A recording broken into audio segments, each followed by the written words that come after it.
Chào mọi người. Em không biết là hôm nay mình quay luôn đấy. Em xin tự giới thiệu, em tên là Ngọc, em là trợ lý đạo diễn. Hiện tại bây giờ thì em sẽ kiêm luôn cả trợ lý sản xuất. Hôm nay là ngày đầu tiên văn phòng mình chuyển về đây, thì đâm ra là nó khá là bừa bộn. Thế nhưng mà không gian cũng ấm cúng thì em nghĩ là mọi chuyện sẽ ổn thôi. Thôi để giới thiệu về team nhá. Thì team có 4 người, có em, có một anh quay phim rất là thích đi tìm cảm hứng. Tiếp đến là một anh đạo diễn thường xuyên đến muộn, nhưng mọi người có thể thấy ở đây. À đây rồi, nhà sản xuất của chúng ta, chị Lan. Đây là bên đội quay phóng sự. Em thấy Quang bảo từ hôm nay họ sẽ theo mình để làm promo cho nó tốt. Với cả ngày mai ấy, có rất là nhiều người sẽ đến ứng tuyển, nên là chị có thấy hào hứng không?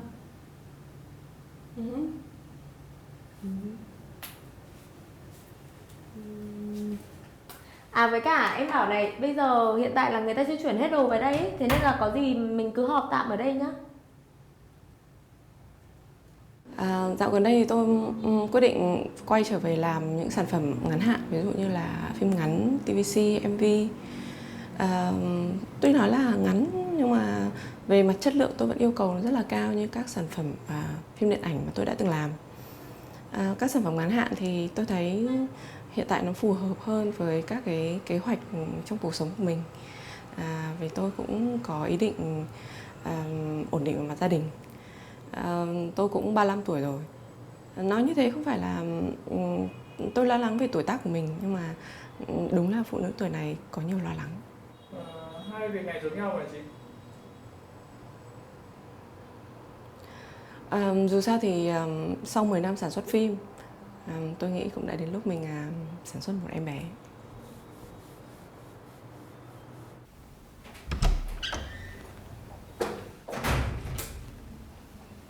Anh đi đâu bây giờ mới về đây? Giao cho anh em đấy. Nam, nhiệm vụ mới. Đi họp em ơi. Cuối cùng có mục đích sống mới rồi. Đây, job mới là của một trường em quen. Đó, họ muốn làm một cái video quảng cáo trường khoảng tầm 2-3 phút gì đấy.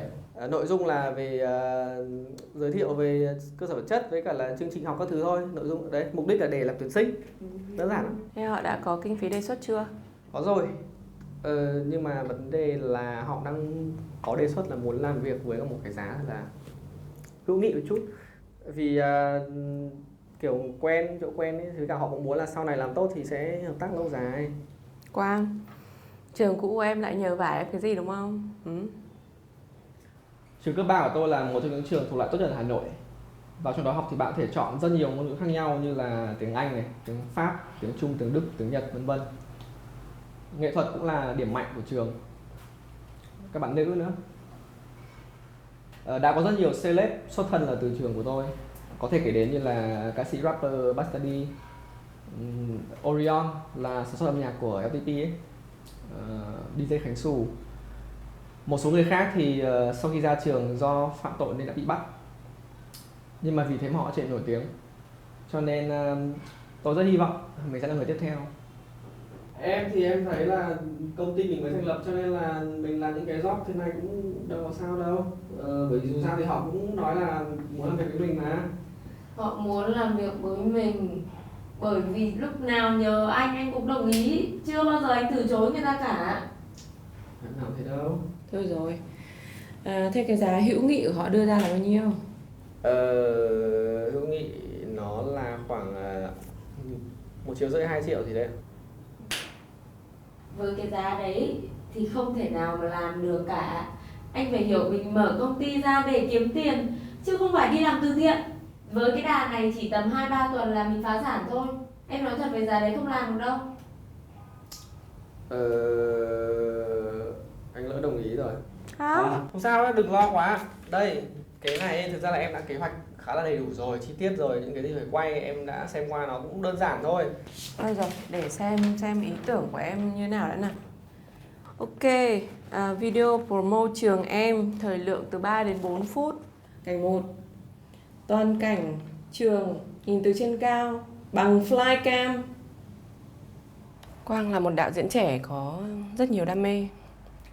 Với project nào thì cậu ấy cũng có rất nhiều idea sáng tạo trong đầu. đôi khi là hơi sáng tạo quá. Vì thế với cương vị là một nhà sản xuất, là người nắm giữ kinh phí cho cả đoàn, tôi phải là người đảm bảo một nửa số idea đó không thể thực hiện được. Đây là lý do tại sao không thực hiện được nhá. Sao lại không làm được? Mình có flycam mà, Nam có flycam mà. Đấy bây giờ là tài sản công ty, không phải cứ thích là lôi ra dùng. Ok. Em chỉ quan tâm ấy là cái cú máy này nó có tạo cảm xúc hay không. Bây giờ nhá, nếu mà một cú máy ở trên cao nhìn toàn trường, người xem người có khóc không? Em nói thế này này, với cái giá tiền như thế, trường không thể nào đòi hỏi một sản phẩm có chất lượng cao cấp như thế được. Nên em nghĩ là anh nên gọi điện và nói chuyện lại với nhà trường đi. Khổ quá, anh thấy thì những cái này nó cũng có gì to lắm đâu. Bây giờ cái việc thì việc, nhưng mà những cái gì nhỏ mình có thể tận dụng, mình giúp được làm cho tốt hơn thì tại sao mình không làm? Mình có khả năng cơ mà, đúng không? Mình có khả năng là như thế nào? Thế ví dụ bây giờ người ta đòi mượn nhà anh có cho mượn không? Có, bởi vì là nó rất là dễ, không mất một cái gì của anh cả. Thế nếu người ta đòi mượn Steve thì anh có cho mượn không?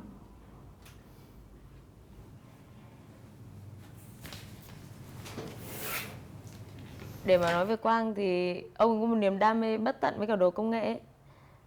Ông ấy sẽ đặt tên cho tất cả mọi đồ dùng của ông ấy. Ví dụ như là ông đặt tên cho cái đồng hồ là Đạt, cái máy ảnh là Công và cái iMac là Steve. Quang rất là nhạy cảm, quá nhạy cảm khi mà mua được một món đồ mình thích hoặc là có ai đấy động vào đồ của ông ấy. Ví dụ như tuần trước ông ấy mua cái MacBook, ông gọi nó là Steve bé. Thế xong rồi khi mà lên thì ông ấy nhận được, ông ấy nhảy cẫng lên như một đứa trẻ 3 tuổi vậy.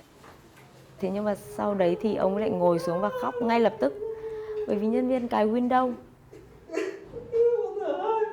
Em với Quang thì quen nhau được tầm 12 năm. Nhưng mà tất cả những thông tin em biết về ông ấy gần như là vô ích.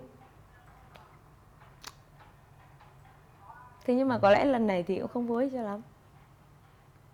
Ok. Nếu mà tính trẻ khoe ra thì tiền thuê thiết bị một ngày 4 triệu, tiền quay phim 2 triệu, đạo diễn 2 triệu, dựng phim 2 triệu. Nếu mà Quang mà muốn tự dựng ấy, giá nó cũng phải tầm từ 8 đến 10 triệu nhá, không thấp hơn được. Cách nào cho nó rẻ hơn được không chị ơi? Không em, cái lúc mà tất cả mọi người đều đi làm lên sách như thế thì phải đảm bảo cho người ta có được mức lương tối thiểu một ngày chứ, đúng không? Trừ khi là em muốn cắt tiền của em thì giá của cái video này cũng rơi vào từ tầm 4 đến 6 triệu là thấp nhất, không thể thấp hơn. Em nói với anh rồi, với cái giá đấy thì không thể nào làm được. Anh gọi điện nói chuyện lại với trường đi. Thôi rồi, chung là cứ tính như thế đi, rồi mai em nói nữa. Sao lại mai? Anh gọi luôn cho bên trường đi. Sao lại phải gọi hôm nay? Bây giờ luôn đi, chứ đến lúc đấy vác máy quay lên rồi mà báo tiền thật cho người ta, ai người ta trả tiền. Lấy máy ra, gọi. Không biết máy có tiền không đấy.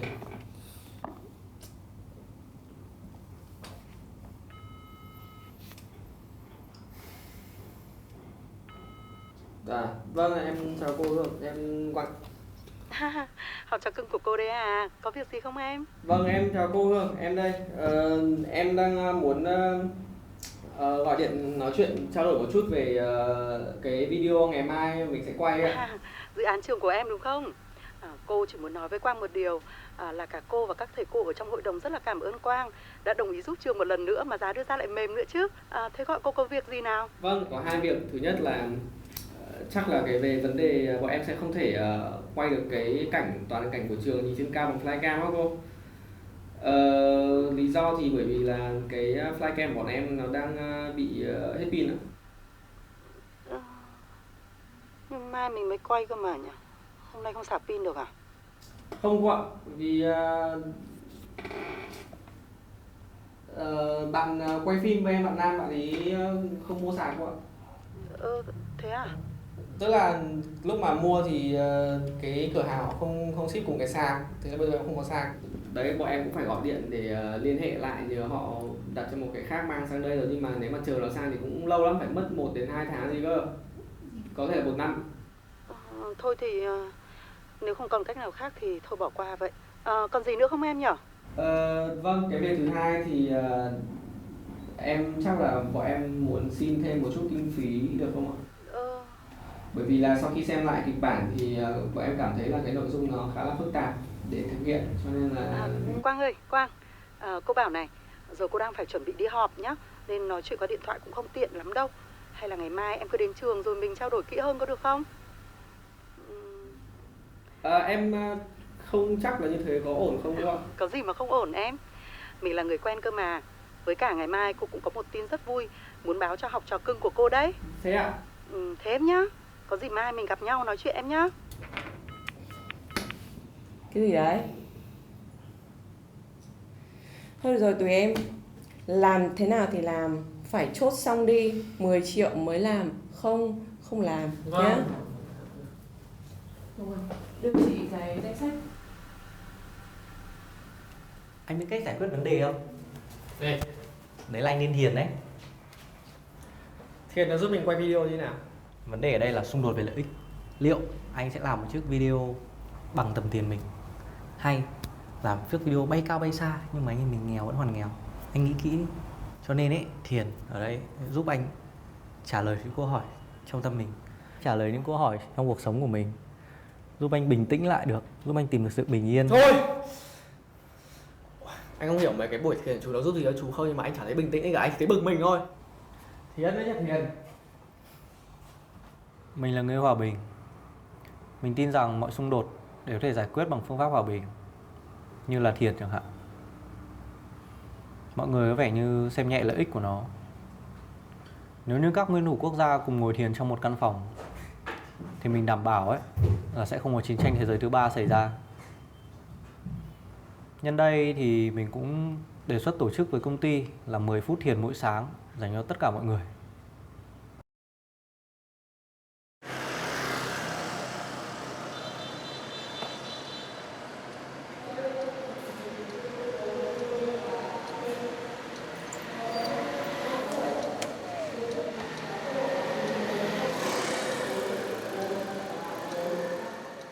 Ôi, đây.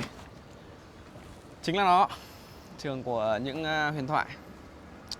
Hồi trước học ở trong trường thì tôi cũng khá là năng nổ, cũng tham gia các hoạt động văn nghệ với cả là đoàn đội các thứ. Cho nên là nói chung mọi người ở đây, từ thầy cô, các học sinh lớp dưới cho đến bác lao công đều nhớ mình là ai. Và thực ra là họ ở đây ai cũng yêu quý tôi cả. Này bên kia, đừng con gọn vào cho người khác đỗ xe đi. À vâng.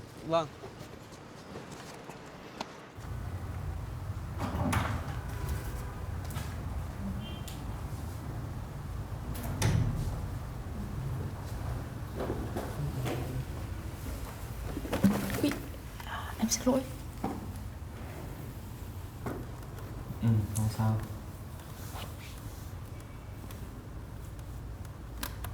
Anh ơi, anh đến đây đăng ký vị trí gì đấy? Anh á? Dựng phim. Em biên tập anh ạ. Ước mơ của em là sẽ trở nên thật nổi tiếng và giàu có để có thể tham gia chương trình Running Man, chạy đi chớ chi. Nhưng mà hình như chương trình đấy chỉ mời người nổi tiếng tham gia thôi, cho người bình thường như em thì còn lâu. Thế thì em chỉ cần nổi tiếng thôi à? Được, thế thì ước mơ của em sẽ là nổi tiếng vì có rất nhiều tiền. Vừa nói chuyện một lúc với anh em thấy hơi khó xử đấy. Tại vì tí nữa mình phải đấu đá nhau để làm việc ở đây ấy. Nhưng mà anh với em đâu có đăng ký chung vị trí nào đâu. Anh chắc không? Hình như đấy có 3-4 người thôi mà. Không phải với anh.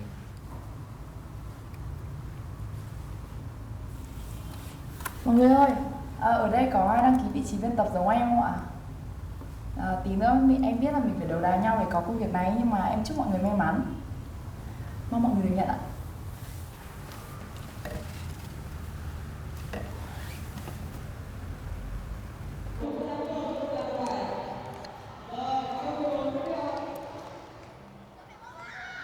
Cái này khóa vào như nào rồi? Mấy đứa đã bắt đầu quay rồi đấy à? À vâng, em chào cô. Bọn em tranh thủ quay trước với cái ngoài sân trường các thứ, lấy những cái ngoại cảnh á. Đấy, bạn này là bạn Nam cô nhá. Quay phim của em. Chào Nam, cô nghe Quang kể rất nhiều về em rồi đấy. Cảm ơn em đã đến giúp trường nhá. Nhưng mà làm gì thì làm cũng phải nhớ giữ gìn sức khỏe. Không là ngoài sạc flycam ra, em còn quên một vài thứ nữa đấy. Vâng, thật ra là em không... Em muốn hỏi trước đấy là cái phòng mà mình sẽ quay phỏng vấn các bạn học sinh á, thì em có thể mang trước mấy cái đèn vào đây được không? Được chứ, đi theo cô nhá. Ở đây quay nốt nhá. Chị thấy ở đây em ghi là em thành thạo Adobe Final Cut Pro và Final Cut Pro X, Adobe Suite, bao gồm Premiere Pro, After Effects, Photoshop, Illustrator, Avid và một vài phần mềm khác nữa. ấn tượng đấy. Thế anh có phần mềm dựng phim music không? Có chứ.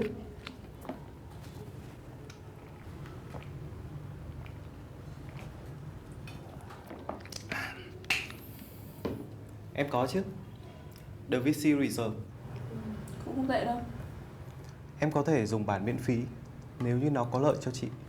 Thôi em, bên chị có kinh phí mua bản full cho em. Yên tâm tài sản công ty. Không. Em có thể cài cho chị bản miễn phí mà.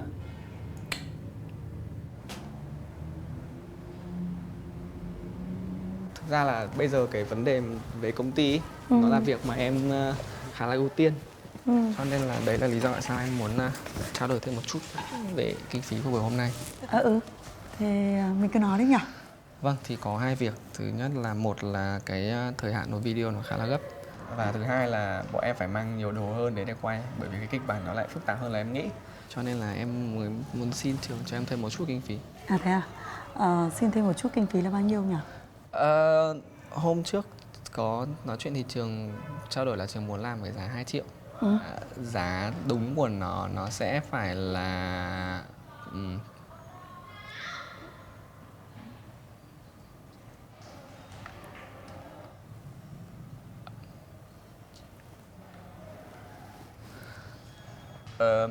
10 triệu. 10 triệu á? Cô không nghĩ là làm một cái video mà lại nhiều tiền như thế đâu. Dạ, nó mất nhiều như thế đấy ạ. Thực ra thì là cô cũng có thể gọi người khác. Thế nhưng mà vì cái đề án lần này ấy, thì trường muốn nó phải cái sản phẩm nó thực sự là tốt nhất. Và cô nghĩ rằng là mình làm cái này thì cũng không đến mức độ nhiều như thế nhỉ? Vâng, em biết là 10 triệu thì nghe có vẻ là hơi nhiều so với trường. Thế nhưng mà em phải nói thật là ở thị trường thì đấy là một cái giá rất là thấp. Và thấp tới mức mà nó chỉ đủ cho chi phí cho thiết bị thôi, chứ bọn em gần như là không được gì luôn ạ. Nhưng mà mình cũng có mất gì đâu đúng không? Vâng, thì cũng... Thế này nhá. Cái chuyện kinh phí thì cô sẽ nói chuyện lại với cả hội đồng nhà trường. Bởi vì mình cũng hiểu là cô không phải là người quyết định được, đúng không? Mình hiểu cô mà, đúng không? Vâng. Đấy. Thế còn một cái vấn đề này thì bây giờ cô muốn hỏi mình là sang tuần thì mình có rảnh không nhỉ? Em cũng chưa rõ lắm. Ở nhà trường thì có một buổi hướng nghiệp dành cho các học sinh mới. Và mong muốn rằng là những cái diễn giả ở trong cái buổi hướng nghiệp này sẽ là cựu học sinh của trường. Và lập tức thì cô nghĩ ngay đến mình. Bởi vì nha, ngày xưa là mình đi học tất cả các môn là mình đều là học sinh giỏi toàn diện này. Xong sau đó lại đại học về bằng kinh tế cũng là bằng giỏi này. Rồi lại sang Anh làm phim này. Rồi khi về Việt Nam lại mở công ty riêng nữa. Và cô nghĩ rằng là nếu như mà mình tham gia được thì đó là một cái điều rất là vinh hạnh cho trường cũng như là các em học sinh đấy. Vâng, thực ra là nếu như mà trường muốn thì chắc em cũng giúp được thôi. Rồi ôi thế à, tốt quá. Thế mình cố gắng giúp cô nhé. Còn bây giờ thì mình cứ quay theo đúng cái kế hoạch của mình đã đặt ra. Còn vấn đề kia thì cô xin phép là cô sẽ nói chuyện sau. Bây giờ thì cô xin phép là cô đi có việc nhá.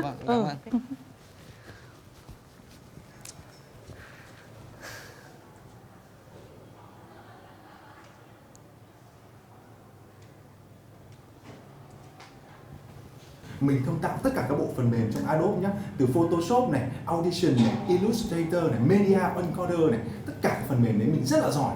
Và các bạn biết không, khi mà các bạn sử dụng cái bộ ấy, theo mình thì các bạn sử dụng cái bộ Adobe Master Collection thì trong đấy nó như là một miền đất luôn. Các bạn có thể nhá, thoải mái dựng video này, thoải mái dựng kỹ xảo rất có lợi cho bản thân. Nhưng ấy, theo mình ấy, chỉ với 1.650.000 thôi là các bạn đã sở hữu ngay phiên bản 2021, phiên bản cá nhân Còn với các bạn là doanh nghiệp ấy, các bạn sử dụng cho mình bộ mới nhất của nó là 2.800.000 là các bạn có thể giảm 5% ngay trong tháng đầu tiên. Bạn từ bạn nộp hồ sơ ở bên mình để xin việc hay là đi bán thẻ thành viên của Adobe nhỉ?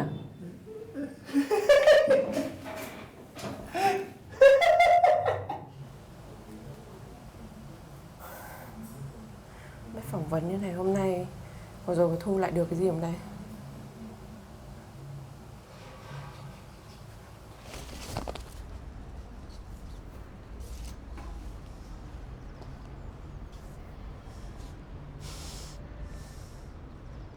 Là yêu cầu tiêu chuẩn ngoại hình.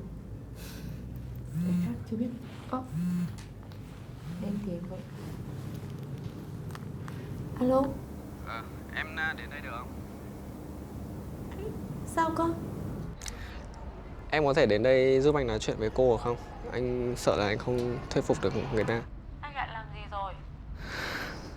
Nói thì dễ nhưng mà làm đâu có dễ đâu em. Bây giờ anh đã có một cái quan điểm rất là rõ ràng rồi, nhưng mà họ có một quan điểm còn mạnh hơn nữa. Quan điểm mạnh hơn? Quan điểm của họ là cái gì mà mạnh hơn? Thì họ bảo là họ rất muốn làm việc với anh này, xong rồi kiểu họ còn muốn mời anh về làm diễn giả cho buổi hướng nghiệp tuần sau nữa. Thì bây giờ anh biết làm nào? Bằng cách nói không chứ sao nữa. Anh có biết là bây giờ tất cả giáo sư hay là bất cứ ai đi chăng nữa mời về diễn giả thì đều được trả công. Thế em hỏi anh về đấy có được trả không? Rõ ràng mấy ông bà ấy đang cố ép giá mình để lấy giá thấp đấy. Mà em nghĩ là anh cứ nói thẳng thắn và trình bày đúng quan điểm, những cái gì anh nghĩ ra thì đương nhiên là mọi thứ nó sẽ không có gì khó khăn cả. Nó khó được chưa? Bởi vì đây là trường của anh mà anh rất là thân với cả trường. Thế đây không phải là trường của em à? Mà nếu càng thân quen thì phải càng dễ nói hơn chứ. Anh không nghĩ thế à? Em làm được mà qua, cố lên. Lam ơi, chị không phải phỏng vấn người ta à? Nhưng mà bạn đợi được mà. Anh chỉ sợ là mình không đủ mạnh mẽ thôi. Em nghĩ đây là vấn đề của anh nên tự giải quyết đi. Đây là trường của em và mình làm cùng công ty, cho nên suy ra đây cũng là vấn đề của em mà, đúng không? Em cứ đến đây đi, anh chỉ cần em đến đây thôi mà, được không? Đến giúp anh đi. Thôi là nói cũng được đấy. Tức là rồi đợi một tí rồi em đến. Em đi một tí rồi em về.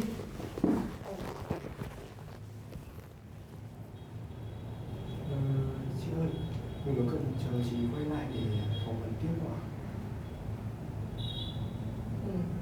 Có đấy, ngồi chờ tí tiếp. Ok và cắt. Rồi, cảm ơn em. Mời bạn tiếp theo.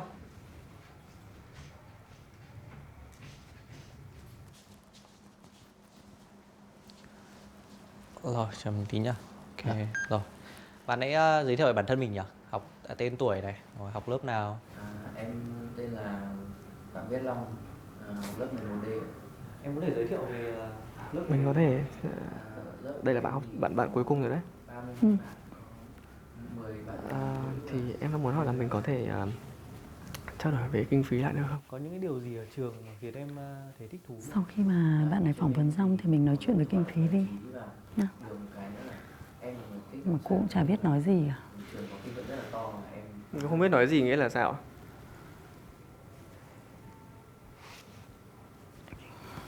Em nói là bạn ấy giúp anh với, bạn thư viện ấy. Trường em có thư viện rất là to mà em thích đọc sách, em rất thích. Em cần trường chi thêm kinh phí cho cái video này cô ơi. Cô đã nói chuyện với cả hội đồng nhà trường nhưng mọi người không đồng ý. Mọi người chỉ đồng ý chi 2 triệu thôi. Bây giờ mọi người đồng ý thế thì em biết làm thế nào bây giờ? Thì mình cứ làm như cũ Em đi. đâu guys. Xin lỗi. Ok, mình làm lại câu đấy nhá. Thời gian học của các bạn thì sao? Thời gian học thì chúng em chỉ phải học mỗi trong tuần thôi ạ. Còn cuối tuần thì là thời gian rảnh và bọn em không. Em phải nói thật là em chưa nói là em đồng ý cái gì cả. Em chỉ bảo là em sẽ về trao đổi với các bạn và sau đó em tìm hiểu biết là kinh phí nó sẽ như mức này. Vâng ạ. Về lý thuyết mà nói, khi em nói đồng ý là cô trò mình đã thỏa thuận rồi. Em mới chỉ nói là em đồng ý giúp thôi chứ em chưa đồng ý với cái giá như thế, hiểu không?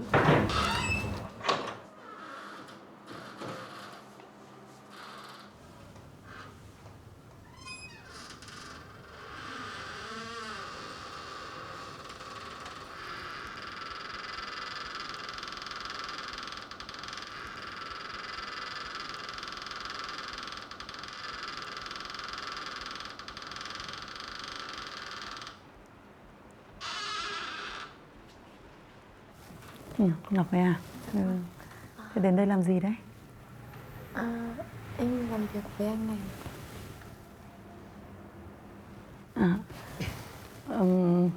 Tiếp tục đi nhỉ? Anh hỏi nó một câu cuối nhá. Em muốn điều gì muốn nhắn nhủ với cả ngôi trường không? Em muốn để lại một di sản gì đấy?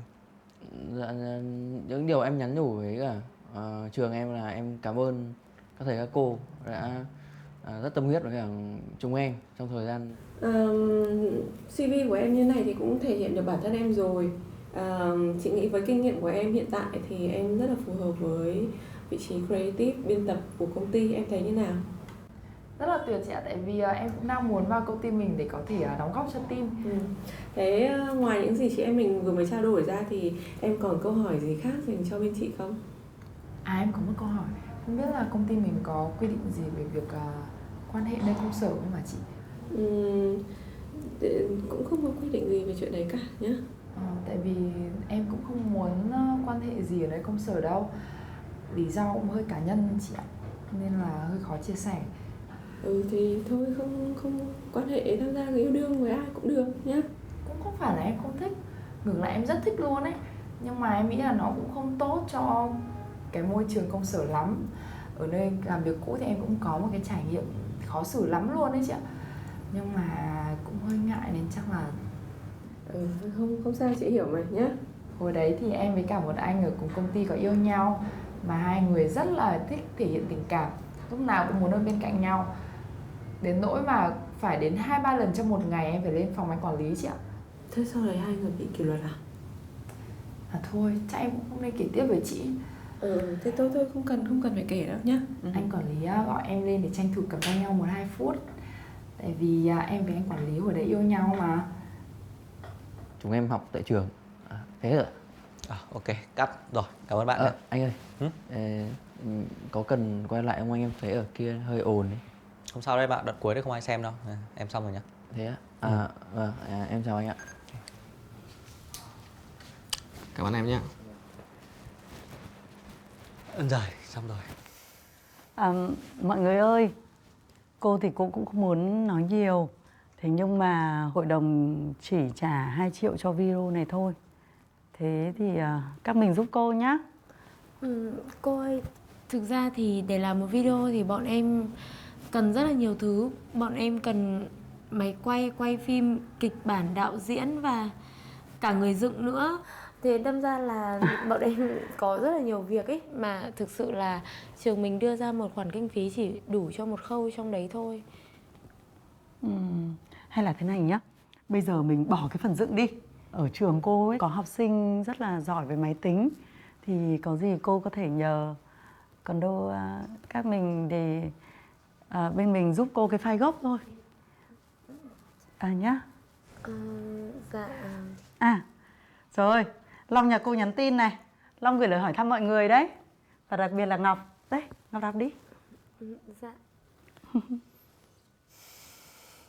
Kể cả bọn em có muốn giúp cô đến mấy ấy, cô ạ, thì bọn em không thể nào giúp đi giúp lại cái này được. Xưa bọn em còn đi học thì bọn em có thể sẵn sàng góp sức bởi vì nó rất là vui. Nhưng bây giờ bọn em lớn rồi, bọn em phải đi làm.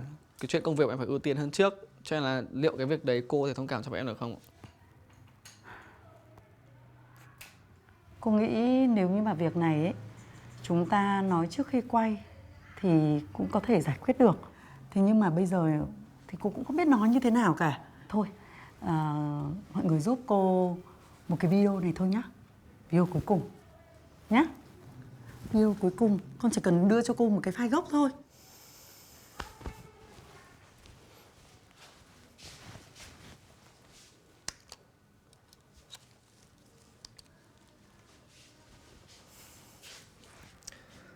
Bây giờ em đưa cô cái thẻ này. Xong rồi trường sẽ làm việc còn lại đúng không? Ừ, đúng rồi. Chỉ cần đưa cô file gốc cái video này thôi. Nhá, cô xin. Em nghĩ sẽ không bao giờ chỉ là một cái video cả. Trường lúc nào cũng nghĩ bọn em sẵn sàng ở đấy, thích gọi là gọi. Cô có biết như thế là không công bằng không? Như thế là không công bằng cô ạ.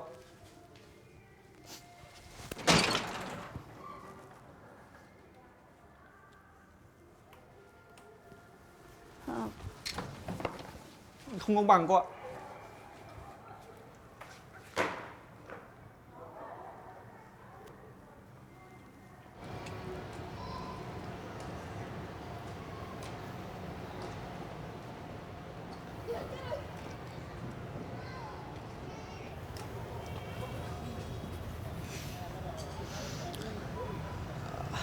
Trước là mỗi khi tan học là anh sẽ suốt ngày ra đây ngồi chơi khoảng tầm tiếng. Chủ yếu là để tránh mấy thằng bắt nạt hay đứng đợi ở cổng trường. Thế hả? Ừ, toàn trèo cổng sau. Đây cũng là chỗ mình hay ngồi ăn sáng trước khi vào trường mà. Ừ.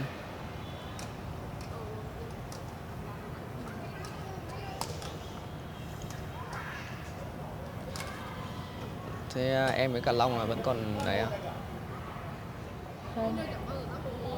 Bọn em hết được nửa năm rồi. Sao vẫn còn đơ đơ ra thế? Em không biết. Chắc là tại là vẫn còn tình cảm. Nếu mà không nên yêu con là giáo viên mà.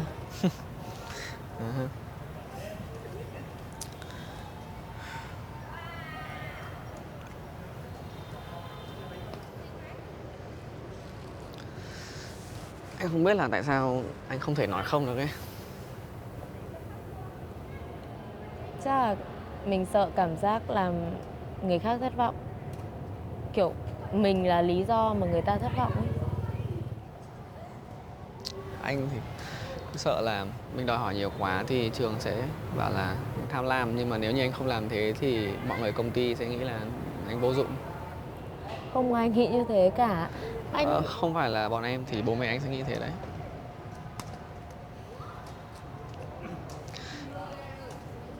Anh đã phải mất đến gần 5 năm để có thể thuyết phục bố mẹ là mình muốn theo cái ngành phim này.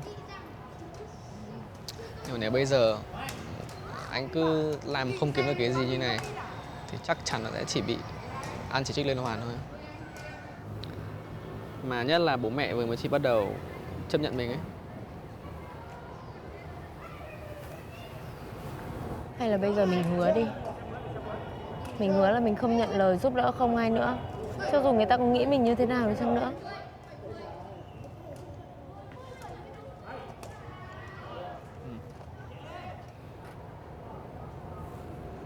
Thì mình vẫn phải quay lại kia đúng không? Mình muốn chuyên nghiệp mà.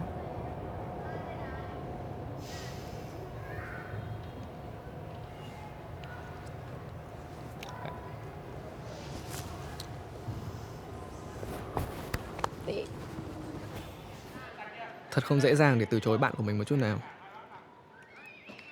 Khi bạn coi đó là bạn của bạn, bạn sẽ thực sự muốn ném mình ra ngoài đó, lao mình ra ngoài đó vì họ. Và nhiều khi là hơi quá. Nhưng mà có một sự thật, đó là bạn cũng phải biết làm bạn với chính mình. Biết cách khi nào nói có, khi nào không là bước đầu tiên. Hôm nay tôi đã biết phải thẳng thắn và rõ ràng hơn về việc khiến mình cảm thấy thoải mái. Bởi vì suy cho cùng thì bạn không thể nào đi thỏa mãn tất cả mọi người được. Và họ cần phải biết điều đó. Bởi nếu như họ thực sự là bạn của bạn, họ sẽ phải nhận thức được vấn đề. Đi. Quang ơi, thế còn tuần sau? Em vẫn sẽ về tuần sau để làm diễn giải khách mời cho trường. Cô có thể coi như đấy là giúp đỡ.